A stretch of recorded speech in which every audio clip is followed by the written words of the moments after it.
Hola, pues en esta clase vamos a hablar acerca de las consideraciones éticas de la evaluación infantil. Vamos a hablar de aspectos muy específicos respecto a lo que se tiene que manejar en una evaluación con menores de edad.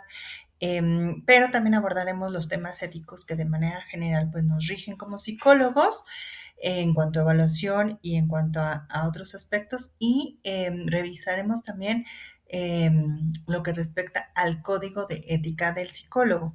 Aquí será muy importante tomar en cuenta que nosotros, bueno, pues como en México nos regimos por el código de ética del psicólogo, en este caso que estamos dando la clase aquí en la Ibero, pues tenemos el contexto de la Ciudad de México, que pues nos rige la ley de salud mental de la Ciudad de México. No todos los estados tienen en específico una regulación en salud mental. La Ciudad de México sí la tiene, pero a nivel federal, bueno, también nos apegamos a los lineamientos de COFEPRIS, que es pues, la institución que regula las prácticas en cuanto a salud de manera general.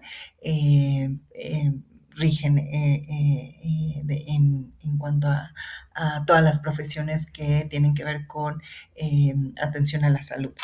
Ahora, pues nosotros tenemos que tomar en cuenta que la evaluación psicológica infantil pues implica una responsabilidad ética muy importante porque pues trabajamos con menores, ¿no? Unas personas que están en desarrollo, en crecimiento y la información que nosotros vamos a dar con respecto a lo que evaluemos, a lo que reportemos, pues puede tener muchas implicaciones en su vida familiar, escolar, emocional, etcétera, ¿no? Entonces, tenemos que tomar en cuenta la responsabilidad que tenemos a la hora de hacer evaluaciones. em, y que no es nada más así de, ay, mijita, tú que estás estudiando psicología, a ver, revísame el dibujo de tu primito. No, no, no, no, no. O sea, yo siempre digo que es como dice el tío Ben de Spider-Man, un gran poder conlleva una gran responsabilidad. O sea, cuando nosotros aprendemos a hacer evaluación, claro que aprendemos a conocer a las personas desde un punto de vista diferente, de manera profesional, ¿no? Como psicólogos, pero eso pues también lleva una responsabilidad en cuanto a cómo manejamos esa información. Entonces, en este tema vamos a abordar esos principios éticos que nos guían como evaluadores. Vamos a hablar también sobre todo del consentimiento informado, del manejo de la información, de la comunicación de los resultados.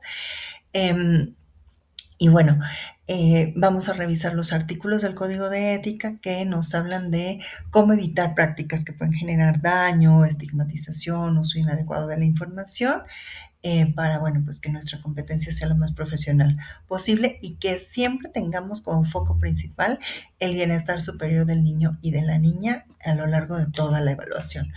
Vamos a responder las siguientes preguntas, que serían: ¿qué responsabilidades éticas tiene el psicólogo al evaluar a un niño o una niña? ¿Qué implica el consentimiento informado en la evaluación infantil? ¿Quién puede autorizar una evaluación y quién puede recibir los resultados? ¿Cómo debe manejarse la información obtenida durante la evaluación? ¿Cuándo una evaluación puede considerarse éticamente inadecuada? Em, ¿Cómo influyen las demandas de los papás y de la escuela en la toma de decisiones éticas? ¿Cómo deben comunicarse los resultados de una evaluación infantil? Y cómo priorizar el bienestar del niño en la entrega de resultados. Entonces, bueno, pues vamos a empezar. Lo primero es hablar de los principios éticos que guían nuestra práctica como psicólogos. Em, Hay una declaración que se llama la Declaración de Helsinki, que habla también, abarca lo que es la práctica en salud en general, los principios éticos que rigen la práctica en salud. Lo pueden visitar fácilmente y pueden tomar el curso que se ofrece de manera gratuita como para tener en cuenta estos principios, pero de manera resumida se los pongo aquí. Siempre que trabajamos con personas en intervención, investigación, atención psicológica o evaluación, tenemos que tomar en cuenta estos principios. Autonomía, que tiene que ver con, pues, que el respeto para tomar las decisiones, ¿no? O sea, capacidades del otro para tomar sus propias decisiones. Aquí al hablar de niños, fíjense bien, es bien importante. Si bien normalmente no es el niño el que toca la puerta del psicólogo o psicóloga para decir quiero una evaluación, ¿no? Nos la pide normalmente alguien más, un adulto, tenemos que respetar la autonomía del niño. Y si el niño dice yo no quiero hacer este test, yo no quiero hacer esta prueba, yo no quiero estar aquí, no lo podemos tener a la fuerza, eso es muy importante. Tenemos que buscar otra manera de responder a las necesidades de la familia, pero no podemos tener a fuerza al niño, eso es muy importante, respetar sus necesidades, ¿no? Su autonomía. No maleficencia, obviamente es, pues lo primero es no dañar. Digo, es muy difícil con nuestra evaluación dañemos a alguien, ¿no? Eso a lo mejor tiene que ver más con temas más de investigación o, por ejemplo, en la práctica médica cuando se están haciendo investigación en cuanto a algún producto, algo así. En la evaluación no es algo que normalmente se haga, pero obviamente pues no vamos a hacer alguna evaluación que implique ponerlo en riesgo, en un estrés extremo, en situaciones que no pueda tolerar el niño. No, no, no se trata de eso, entonces tenemos que tomarlo en cuenta. La no maleficencia también tiene que ver con la beneficencia, o sea, es decir, pues vamos a promover el bienestar del otro, o sea, las evaluaciones tienen que ver con beneficiar al niño, a la familia. En cuanto a lo que tiene que ver con justicia, es actuar para los demás de forma equitativa, imparcial y razonable. Y esto tiene que ver con una visión objetiva, ¿no? A la hora de evaluar, eh, tenemos que tener en cuenta, como decíamos, el bienestar superior del niño. Eso tiene que ver con qué.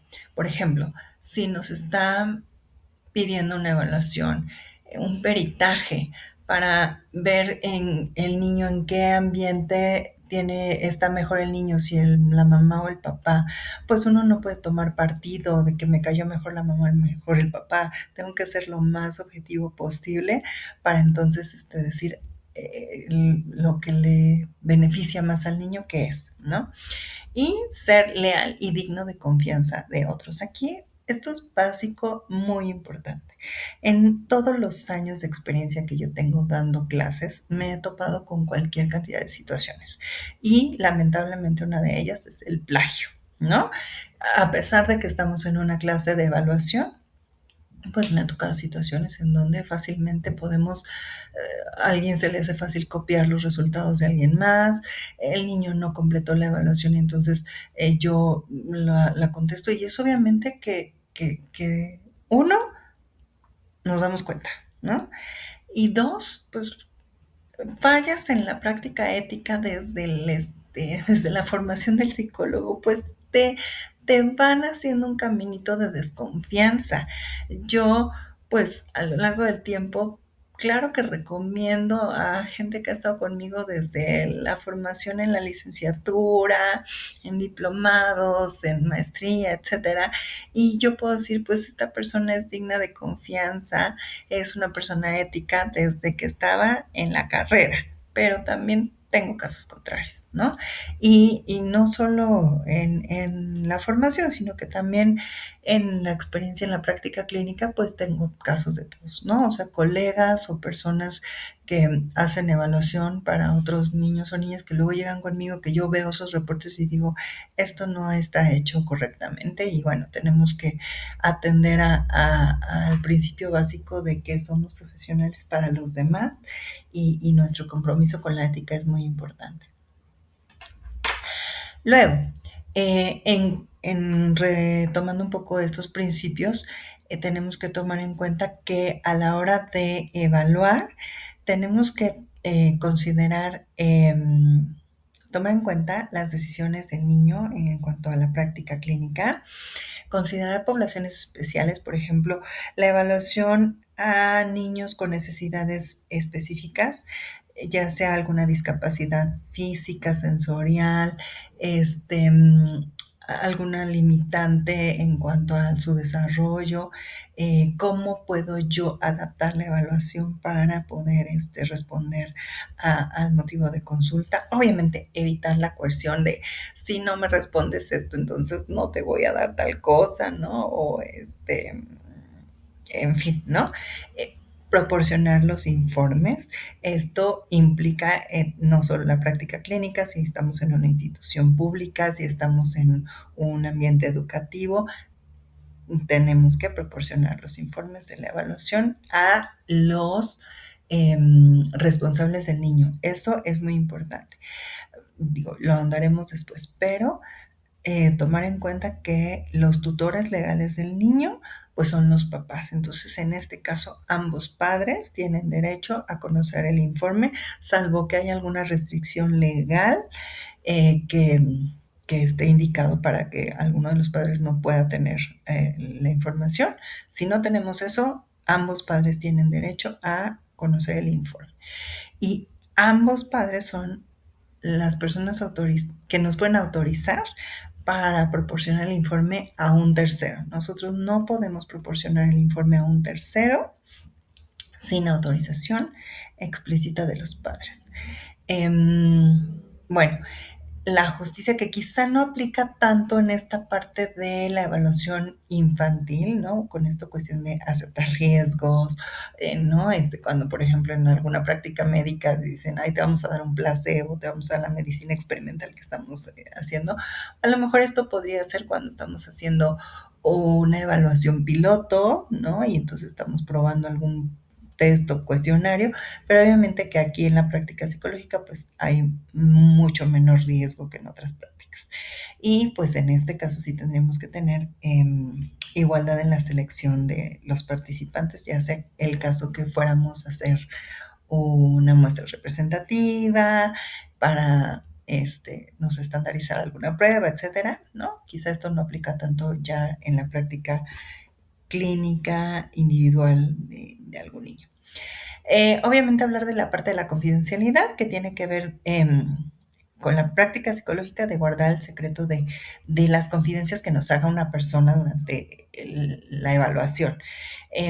Vamos a proteger la información que consideramos como privada. Ahora, esto tiene que ver con dos cosas. Uno es la información que nos proporcione la familia y otro es la información que nos proporcione el niño. Aunque sea menor de edad y aunque esté chiquito, nosotros le tenemos que informar con un lenguaje muy claro, el decir todo lo que tú me platiques, yo no se lo voy a platicar a nadie a menos que yo te lo avise y te pida permiso o te ponga de alguna manera en riesgo. ¿Cómo es eso? Ah, sí, yo voy a platicar con tu mamá o con tu papá de lo que trabajamos aquí, pero primero te voy a avisar a ti. Si hay algo que tú no quieras que yo le diga a tu mamá o tu papá y esto no te pone en riesgo, no se lo voy a decir, ¿no? Eso es algo también muy, muy importante porque a pesar de que son menores de edad, em, tenemos que respetar esa confidencialidad. Entonces, normalmente cuando nosotros hacemos el encuadre y le explicamos a la familia, pues, qué vamos a hacer cuando vamos a evaluar a un niño, tenemos que darle el consentimiento informado. Esto puede ser de manera verbal o de manera escrita. Idealmente, pues, pedimos la firma de la familia para que esté de acuerdo, en donde nosotros hablamos del propósito, en este caso de la evaluación, cuánto va a durar, cuáles van a ser los procedimientos, los instrumentos a aplicar, si vamos a aplicar alguna prueba que esté muy larga, que esté cansada, si son dibujos, si vamos a trabajar con muñecos sexuados, por ejemplo, si vamos a tocar temas sensibles, que el niño o la niña tiene derecho a negarse a participar y está bien, ¿no? Digo, sobre todo en casos especiales, en situaciones específicas.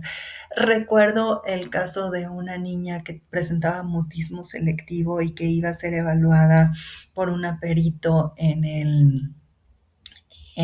por parte del Poder Judicial y se tuvo que hacer un informe mío como psicóloga particular en donde le informaba al personal de psicología de los juzgados que la niña presentaba un mutismo selectivo y que probablemente no iba a responder a las preguntas que se le hiciera de manera verbal.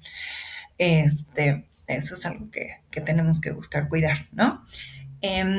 Las consecuencias de negarse o abandonar la evaluación, obviamente que pues si no tenemos los resultados completos no podemos entregar el informe. Em, ¿Qué factores tenemos que tomar en cuenta en la disposición para participar? Obviamente que, por ejemplo, aquí tenemos que decirle a la mamá o al papá o a la familia, pues no lo traigas cansado, si hacemos la cita, pues procurar que no sea en un horario muy tarde o muy noche, si viene estresado por alguna situación que vivió previamente, pues lo ideal es que nos lo notifiquen para que eso no influya en la evaluación, o si está influyendo nosotros lo sepamos, en fin, ¿no? Ese tipo de situaciones. Si hay algún beneficio de la evaluación, por ejemplo, nosotros que estamos haciendo una práctica aquí en la escuela, pues probablemente el beneficio es recibir el reporte, la información, los resultados de la evaluación sin un costo, ¿no? Ese sería el beneficio como tal. Em, los límites de la confidencialidad, sobre todo cuando estamos trabajando con menores, pues el alcance de esta confidencialidad tendría que ver, por ejemplo, con que si los papás están separados, pues informarle a los papás que los dos van a tener un informe, que si hay información que me está dando la mamá, pero que no quiere que sepa el papá, pues siempre y cuando no dañe al niño, no influya directamente con la situación que estamos atendiendo y que sea una influencia de riesgo, pues esta confidencialidad no se rompe. En algunas ocasiones, pues también tenemos que hablar de situaciones legales en donde la confidencialidad tiene que ver. Por ejemplo, en el caso de la evaluación que se lleva en la escuela, pues que va a estar supervisada por alguna persona, un coordinador, un supervisor, si están haciendo un servicio social, si están en una institución pública, a lo mejor el equipo de psicología tiene acceso al caso, entonces hay que informarlo previamente para que estén de acuerdo la familia. Si hay incentivos para participar en la evaluación, sobre todo en casos en donde se tiene que hacer alguna investigación, algún sí, proceso de evaluación con fines de investigación, se puede dar un incentivo y tenemos que hablar de cuál va a ser, ¿no? Y a quién contactar o quién va a ser el responsable de la evaluación. Por ejemplo, hay muchas veces en donde un equipo participa en la evaluación, hay un personal que aplica las pruebas y un supervisor que acompaña la evaluación. Entonces, ¿quién sería en que, el que va a responder si hay preguntas? En el caso de los menores hay que tomar en cuenta cuestiones como muy específicas.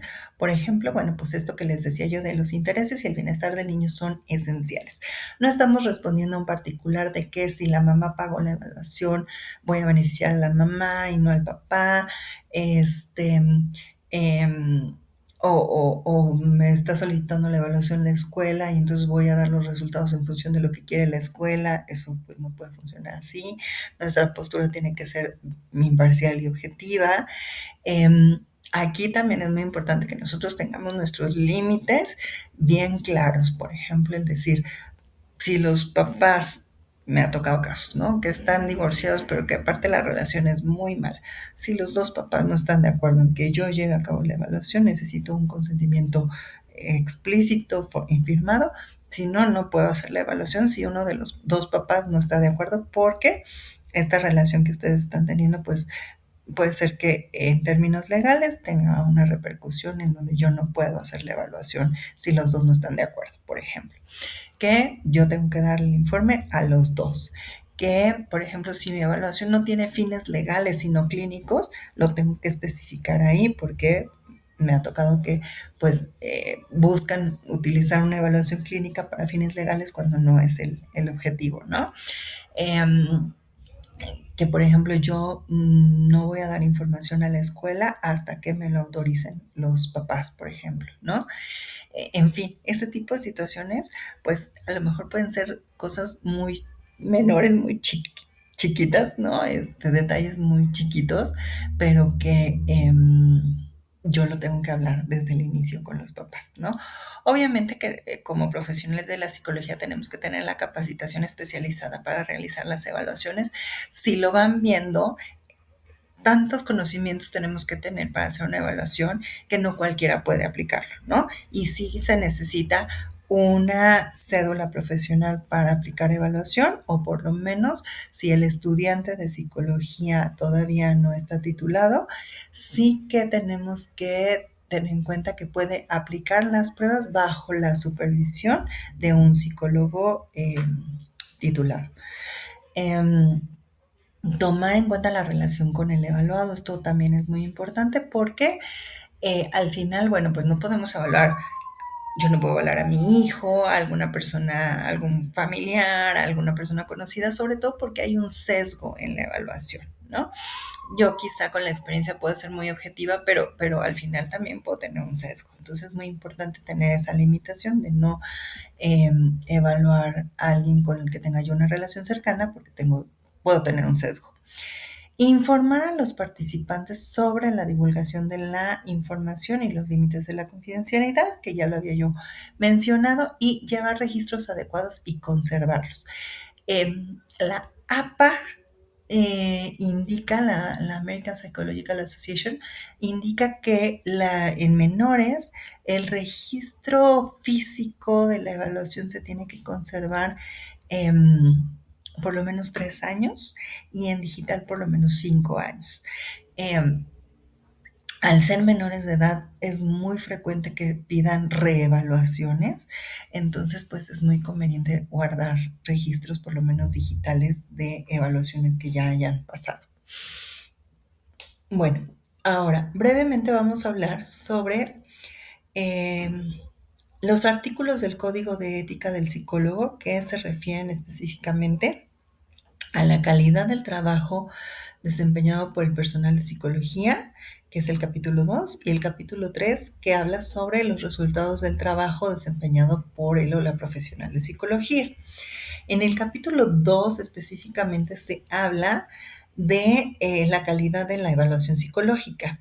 Entre el artículo 15 y el 28 se mencionan, digo, se los hablo de manera general, no artículo por artículo, sino de manera general, que el psicólogo pues tiene que realizar evaluaciones en su ámbito de competencia profesional. A ver, aquí es también muy importante. Mm, el psicólogo puede tener una formación muy amplia, ¿no? Para trabajar con niños se necesita una capacitación bien específica. Yo respeto mucho el trabajo de mis colegas que atienden a adultos mayores, a adultos, a parejas, en fin, ¿no? Eh, pero sí creo que para hacer una evaluación infantil se requiere de una capacitación específica, de una formación em, muy particular y de mucha experiencia en el trabajo con niños. Entonces, creo que es bien importante que también tengamos nuestras limitaciones. Yo, yo por eso yo no evalúo adultos, no evalúo adultos mayores, zapatero a sus zapatos. Em, Tener en cuenta los instrumentos válidos, confiables y pertinentes para la población que vamos a evaluar. Y aquí, pues obviamente que tenemos que revisar si los instrumentos son actualizados, si están estandarizados en la población con la que queremos trabajar y si no, ver si la población con la que está estandarizada se asemeja lo más posible a la población mexicana, que los baremos idealmente, tengamos instrumentos baremados, estandarizados con población mexicana. Si tenemos que seleccionar entre una u otra prueba, pues obviamente que escogemos la que tenga estandarización mexicana. Que los criterios de validación, confiabilidad, todo esto se hayan hecho conforme a los criterios establecidos. Para eso hay que saber un poquito sobre estadística, investigación, entonces consultar pues el manual técnico de las pruebas que son comerciales y si estamos utilizando alguna prueba no comercial, pues ver la validación, ¿no? El proceso de validación con una muestra amplia, representativa, etcétera. Em, por ejemplo, ahorita que estamos en la transición aquí en México, ya tenemos el WIS 5, pero muchas veces todavía vamos a ver, por lo menos este año, quizás el que viene, todavía una transición entre el uso del WIS 4 y el WIS 5, pero pues obviamente no esperaríamos que se utilizaran pruebas que ya no son vigentes, ¿no?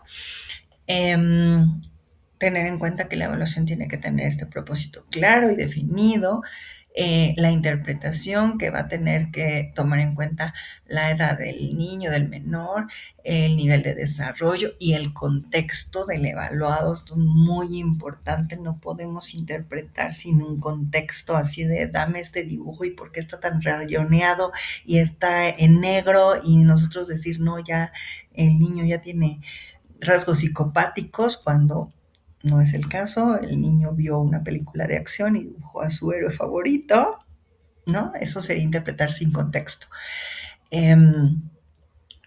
Lo que habíamos platicado antes de que cuando hacemos evaluación con infancias no podemos dar conclusiones definitorias, son impresiones diagnósticas que van a ir cambiando conforme el niño crezca, muy importante, y que nosotros somos responsables del uso de los instrumentos utilizados. Luego, en cuanto al manejo y resguardo de la información, nosotros como evaluadores somos los responsables del manejo de los expedientes, los protocolos, la información de la entrevista, los informes, tomando en cuenta el contexto en el que nos ubiquemos. Obviamente que si nosotros somos personal de psicología de una institución pública, probablemente haya un responsable del área de psicología o del área de evaluación y entonces ese responsable también sea el encargado de manejar esa información y entonces nosotros no nos lo podemos llevar a nuestra casa, por ejemplo, si estamos, o sea, adscritos a una institución pública, ¿no? De igual manera, en una institución particular, en una clínica privada, pues a lo mejor hay un responsable del uso de la información. Si es un psicólogo clínico particular, pues esa persona será la responsable, ¿no? Si un estudiante de psicología está haciendo su servicio social y termina su servicio social y termina con las evaluaciones que estaba realizando en ese momento, no se puede llevar después de terminado su servicio social la información de la evaluación, de las evaluaciones que hizo. Por ejemplo, tiene que haber un responsable, una unidad que, que no importa quién esté, eh, haya un responsable de esos expedientes. ¿Quién tiene acceso a esa información? ¿No? ¿Qué personas tienen autorización? ¿Quién va a resguardar estos formatos físicos o digitales? Y para prevenir el uso indebido o acceso no autorizado a esa información. Y bueno, el tema de la información confidencial que ya habíamos platicado. Finalmente, en cuanto al tema de entrega y comunicación de resultados, el código de ética lo que prevé es que los resultados tienen que comunicarse de manera clara, comprensiva y cuidadosa, acorde al destinatario. Y esto implica el lenguaje que nosotros utilicemos para dar la retroalimentación. Hay casos en donde tenemos que hablar con personas con baja escolarización y que a lo mejor tenemos que explicar con un lenguaje mucho más concreto, mucho más sencillo los resultados de la evaluación. Y ahí me ha tocado dar el reporte a personas que tienen estudios en estadística avanzada y que me exige que el lenguaje que yo utilice sea mucho más complejo, mucho más detallado, mucho más técnico, ¿no? Entonces, tiene que ser acorde al destinatario, pero también aquí es muy importante hablar de que los resultados a menores se le tiene que dar a los menores. O sea, no solo a la familia, no solo a la escuela, sino también al niño, a lo mejor no con tanto tecnicismo, de una manera muy simple y muy concreta, pero si el niño fue el que participó en la evaluación, sería muy irrespetuoso no darle los resultados al niño. Em, Tener en cuenta el tema legal de a quién le estamos dando los resultados. A veces tenemos que pedir una copia firmada de recibido, una cosa de recibido, explicar los alcances y limitaciones de los resultados, hablar de, como les digo, de que esto es una foto del momento, de que hay situaciones que a lo mejor no fueron posible evaluar, que a lo mejor se presentaron situaciones o condiciones ajenas a la evaluación que pudieron influir en los resultados, etcétera, etcétera. Evitar los juicios de valor, ¿no? Esto es bueno, esto es malo, simplemente es así el niño, ¿no? Conclusiones alarmistas que digan si esto es muy grave y entonces el niño se va a transformar en un delincuente cuando sea grande, ¿no? Cuestiones así. Nuevamente, es repetitivo, pero bueno, es que tenemos que tomar en cuenta el bienestar del niño y que los resultados no son verdades definitorias, ¿no? Con esto termino este punto Vamos a hacer en clase algunos ejercicios con casos éticos en donde tengamos que revisar qué artículos están implicados o qué principios éticos están implicados y cómo actuaríamos en cada caso, pero en términos generales, esta es la información asociada al tema de ética que tenemos que tomar en cuenta a la hora de hacer una evaluación infantil. Saludos.